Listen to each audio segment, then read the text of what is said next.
We have the Broome County Sheriff's Honor Guard, the 137th New York Reenactors, and Sons of the Veterans of the Civil War. Details, attention. Color guards, present colors. Right shoulder, arms. Forward, march. Halt. Honor guard. Carry colors. Cut.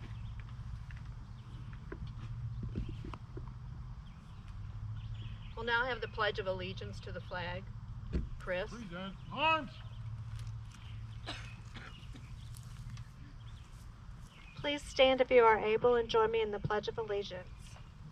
I pledge allegiance to the flag of the United States of America and to the republic for which it stands, one nation, under God, indivisible, with liberty and justice for all.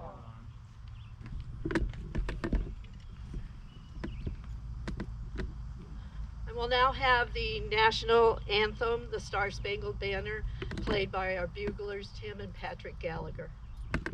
Present arms.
Everyone has a seat. Arms.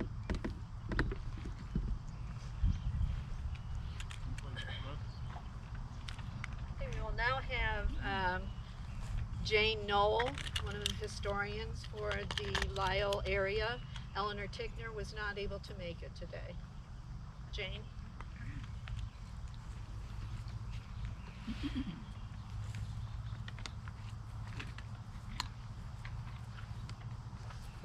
Yeah, Eleanor was having transportation problems and so she called, and computer problems. She called me last night and dictated her speech to me over the phone.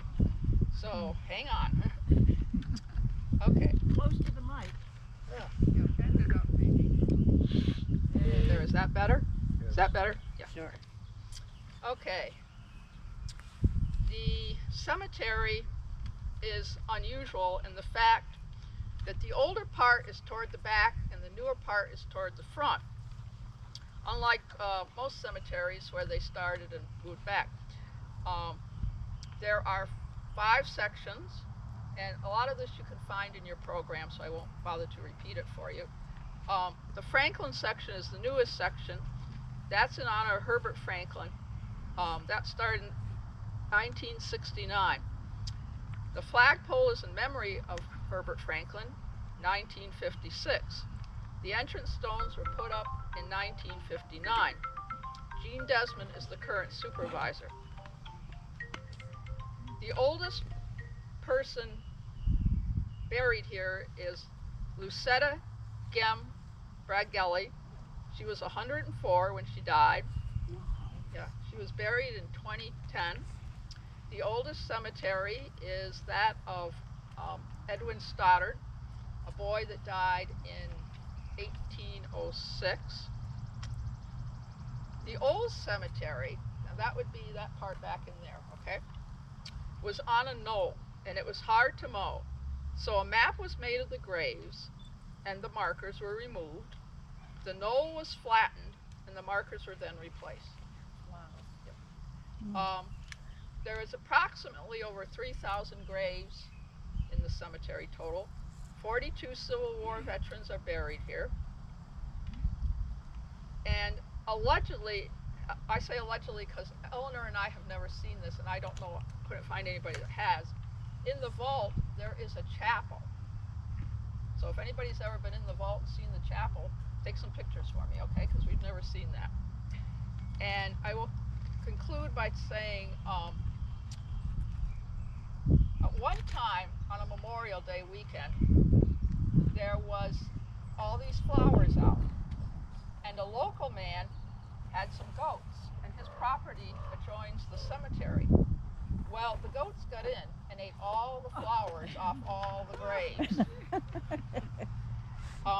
Please, after the ceremony, you are more than welcome to come down to the Lisle Christian Fellowship Church. It's on Main Street in Lisle.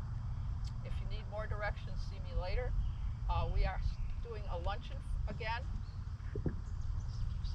We are doing a luncheon, and your hosts will be George and Edie Hines and Rosie and Dale Rowe, and they were over there yesterday doing a ton of work to try to get this all planned for you, and I'm sure you'll enjoy it.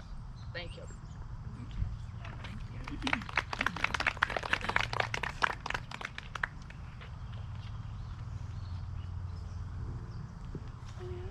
Okay, our next speaker is John Goodnow, who is a member of the 137th Reenactors, as well as the Sons of the Veterans of the Civil War, and he will be giving you a little history on Corporal Lewis and Private Oliver.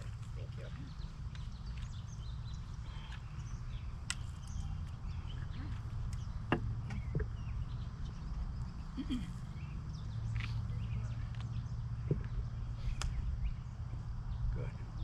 Today we're gathered here to honor and remember two of the many patriots who served from the town of Lisle during the American Civil War. It's fitting we pause to reflect on their sacrifices and leave lasting examples of monuments to their memories. Each of the veterans previously had headstones that were heavily damaged, as you can still see. Through efforts of Tent Number 2, Daughters of Union Veterans of the Civil War, replacements were obtained through channels of local and national Veterans Affairs agencies.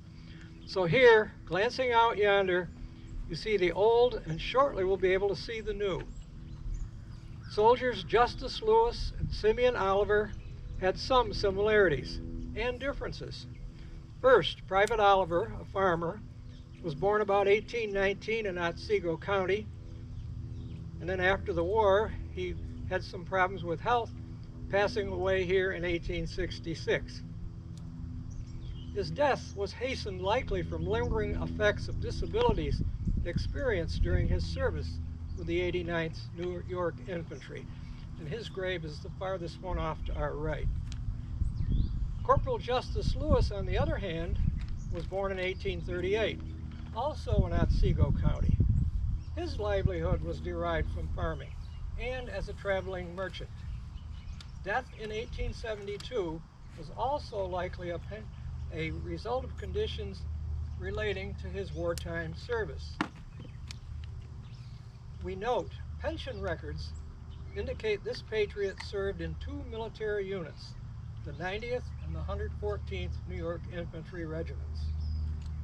New York State provided approximately 450,000 men for the Union armies and Navy between 1861 and 1865. Of that number, around 46,000 died in service. Our two men being honored today endured many untold hardships and privations during their service to restore the Union of States and eliminate slavery. There is much more left to do. Many others around our region still need to be recognized for answering President Lincoln's calls and serving during the Civil War and other conflicts. And I will conclude by saying the very familiar words, "Well done, good and faithful servants." Let us not forget them. Thank you.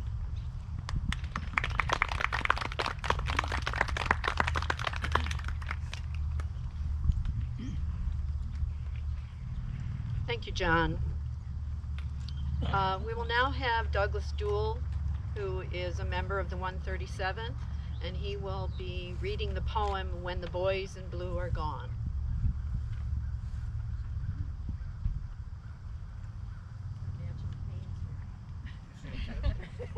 Mine's more helpful. The Cane Brigade. Yeah, it's the same old geezer with the same old pole. It's a winner. But the boys in blue are gone by John Evans. When the comrades have departed, when the veterans are no more, when the bugle call is sounded on that everlasting shore, when the lie's weary march is ended, when campfires slumber long, who will tell the world the story when the boys in blue are gone? Who will tell about the marching from Atlanta to the sea?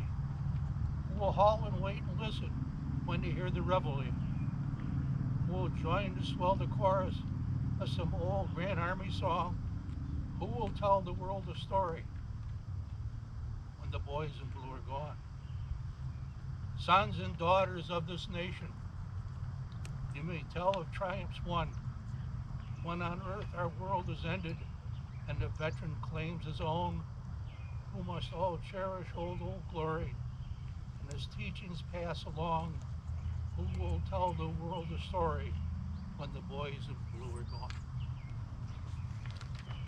That's what